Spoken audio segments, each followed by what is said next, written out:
Assalamualaikum warahmatullahi wabarakatuh. Anak-anak darjah 4 Ibnu Sina. Alhamdulillah hari ini kita direzekikan untuk berjumpa walaupun secara maya untuk menyambung pembelajaran muamalat pada tajuk yang keempat iaitu Al-Hibah. Sebelum tu cikgu nak ucapkan terima kasih kepada Ustazah Nasuha di atas perkongsian slide pembelajaran pada hari ini. Okey anak-anak, sebelum ni kita dah belajar tajuk Al-Hibah. Ada beberapa topik yang kita dah belajar. Contohnya macam pengertian Al-Hibah, hukum Al-Hibah dan juga syarat-syarat Al-Hibah. Jadi sebelum kita masuk kepada topik yang baru, cikgu nak kita bersama-sama mengulang kaji topik-topik yang kita dah belajar sebelum ni. Okey, pertama kita lihat pengertian Al-Hibah. Untuk pengertian, anak-anak perlu tahu pengertian dari segi bahasa dan juga dari segi istilah. Kalau dari segi bahasa, Al-Hibah membawa maksud tiupan ataupun berpindah. Dari segi istilah pula, Al-Hibah ialah pemberian sesuatu oleh seseorang ketika dia masih hidup. Ingat kata kunci ni, pemberian ketika seseorang masih hidup sebagai tanda apa? Tanda kasih sayang. Itu pengertiannya. Yang ini adalah perbezaan sedekah dan hadiah. Kalau sedekah ni, kita berikan sesuatu untuk mengharapkan ganjaran pahala. Hadiah pula, kita berikan sesuatu sebagai tanda penghargaan. Hukum Al-Hibah seperti yang kita telah belajar sebelum ni adalah sunat. Dan rukun Al-Hibah, hari tu kita berhenti dekat sini. Rukun Al-Hibah ni ada 4. Yang pertama, Al-Wahib, iaitu memberi hibah. Yang kedua, al-mauhub, barang yang diberi. Yang ketiga, sirah, iaitu lafaz ijab dan kabul. Dan yang keempat, al-mauhub lah, iaitu orang yang menerima. Baiklah, untuk hari ini kita akan masuk topik yang baru, iaitu kita akan lihat satu demi satu syarat-syarat bagi setiap rukun al-hibah. Okey, sekarang kita lihat syarat bagi rukun hibah yang pertama, iaitu syarat untuk al-wahib. Syarat untuk al-wahib, ada beberapa syarat yang dikenakan kepada al-wahib. Al-wahib ni siapa? Al-wahib ni ialah orang yang memberi hibah. Okey, syarat yang dikenakan ke atas al-wahib ialah yang pertama, memiliki apa yang dihibahkan. Katakanlah seseorang itu nak hibahkan barangnya kepada orang lain. Barang yang nak dihibahkan tu mestilah milik dia, bukan hasil daripada mencuri ataupun barang tersebut barang yang dipinjam daripada orang lain. Kalau barang tersebut adalah barang hasil curian ataupun pinjam daripada orang lain, itu tidak termasuk dalam kategori milik dirinya. Okay, yang kedua, sempurna akal. Sempurna akal ataupun dalam bahasa mudahnya waraslah, tidak gila. Yang ketiga, baligh dan cerdik. Kenapa perlu baligh dan cerdik? Orang yang nak memberi hibah ni perlu baligh dan cerdik supaya dia dapat membezakan sesuatu yang baik dengan yang buruk. Okey, yang keempat, secara sukarela. Maksudnya bukan sebab dipaksa ataupun diugut oleh mana-mana pihak. Jadi satu lagi perkara yang kamu perlu tahu, hibah boleh dibuat tanpa had dan kadar. Maksudnya tak ada batasan. Katakanlah kamu nak hibahkan sesuatu kepada orang bukan Islam pun boleh, asalkan apa yang kamu nak hibahkan tu bukanlah sesuatu yang melanggar hukum syarak. Sekarang kita masuk pula kepada syarat al-mauhub lah. Al-mauhub lah ni adalah barang orang yang menerima hibah. Syarat yang pertama ialah mempunyai keupayaan memiliki harta sama ada mukallaf atau bukan mukallaf. Jika penerimaan hibah bukan mukallaf, seperti masih belum akil baligh atau kurang upaya, hibah boleh diberikan kepada walinya atau pemegang amanah bagi pihaknya. Maksud mukallaf dekat sini ni ialah dah boleh dipertanggungjawabkan ke atas sesuatu.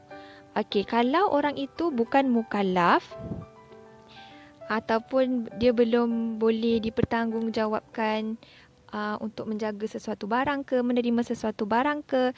Jadi barang tersebut, barang yang nak dihibahkan tu boleh diberikan kepada penjaganya. Syarat yang kedua pula, al-mauhub lah ni, iaitu orang yang menerima hibah ni mestilah mampu menguasai dan mengurus harta yang diberi. Sekarang kita masuk pula kepada syarat untuk al-mauhub, iaitu barang yang diberi.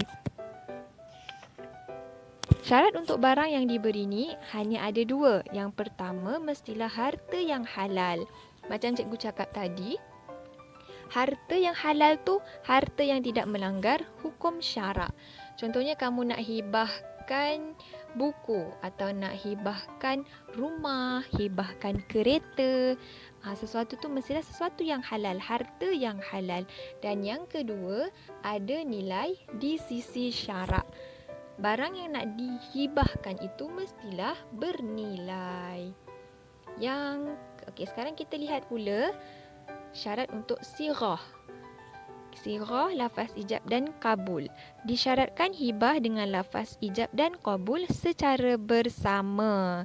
Yang mana untuk lafazkan ijab dan kabul ni ada dua cara. Yang pertama, kita boleh lafazkan secara jelas. Ataupun dalam bahasa Arab ni kita sebut lafaz sharih. Contoh lafaz yang jelas ni ialah seperti aku berikan barang ini kepada kamu. Kamu cakap je terus nak bagi barang ni kepada seseorang. Untuk cara yang kedua ialah lafaz sindiran ataupun kiasan. Dalam bahasa Arab ni kita sebut sebagai lafaz kinayah. Contohnya, aku jadikan barang ini untukmu. Lafaz ni kan macam kita samar-samar, kita tak tahu apa maksudnya. Macam mana nak jadikan barang itu milik orang lain? Maksudnya, bila nak jadikan sesuatu barang itu menjadi milik orang lain, kita kena beri dahulu.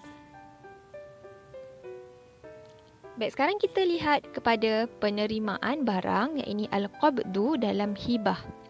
Al-qabdu bermaksud orang yang menerima hibah telah menerima barang yang dihibahkan kepadanya dan boleh tasarruf, iaitu mempunyai kuasa penuh ke atas harta atau barang tersebut. Bila mana barang yang kita nak hibahkan tu telah diserahkan, dah bertukar tangan kepada orang yang patut menerima barang hibah tu, jadi barang itu bukan lagi milik kita. Barang itu menjadi milik orang yang menerima hibah. Jadi, jika al-qabdu tidak berlaku, kalau penerimaan barang ni tak berlaku, pemberi hibah berhak menarik balik hibah tersebut selama mana harta berkenaan belum diserahkan. Tapi, selagi mana barang tu belum sampai ke tangan orang yang sepatutnya menerima barang hibah tu, kita sebagai orang yang nak beri hibah masih lagi ada hak ataupun kuasa ke atas barang yang dihibahkan tu. Dan kita masih boleh buat pilihan sama ada nak bagi hibah tu ataupun tak nak bagi, selagi mana barang tu belum diserahkan kepada penerima hibah. Untuk cara penerimaan barang, iaitu al-qabdu pula, bagi harta yang tidak alih, al-qabdu boleh berlaku dengan cara mengusungkan harta itu atau menguasainya atau melakukan tasarruf terhadap harta tersebut. Contohnya, menerima kunci rumah, menukar nama pada surat pemilik harta atau seumpamanya. Untuk harta alih, al-qabdu boleh berlaku dengan cara mengambil harta itu atau memindah atau mengasingkan harta tersebut dengan harta-harta lain. Contohnya, yang diasingkan daripada kitab, telefon bimbit dan lain-lain. Itu ada kesalahan ejaan. Ya, gha tu maksudnya yang sepatutnya. Dan yang seterusnya bimbit, baya, mim, bayata. Terakhir sekali kita akan lihat permasalahan berkaitan al-hibah. Hukum mengambil semula hibah. Yang pertama kita tengok dulu, apa hukum mengambil semula hibah? Hibah tidak boleh ditarik balik kecuali hibah yang dilakukan oleh bapa termasuk datuk kepada anaknya. Kita tak boleh nak senang-senang tarik balik hibah. Kecuali orang tertentu saja yang boleh tarik hibah. Contohnya macam bapa ataupun datuk. Tarik semula hibah kepada anak-anak mereka. Yang kedua, jika mati salah seorang pemberi atau penerima sebelum al-qabdu. Al-qabdu ni maksudnya sebelum barang tu diterima, urusan boleh diganti oleh waris untuk menyerah atau contohnya membatalkan pemberian atau penerimaan hibah.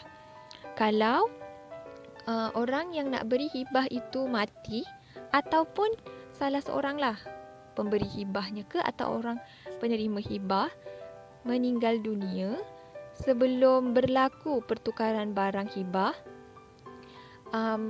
boleh waris ataupun dia punya kerabat lah boleh tolong serahkan barang hibah tersebut ataupun waris tu juga boleh ada kuasa untuk membatalkan hibah barang itu.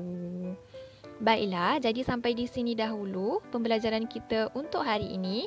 Mudah-mudahan anak-anak semua dilapangkan dadanya, ditenangkan hatinya untuk memahami topik yang kita pelajari pada hari ini.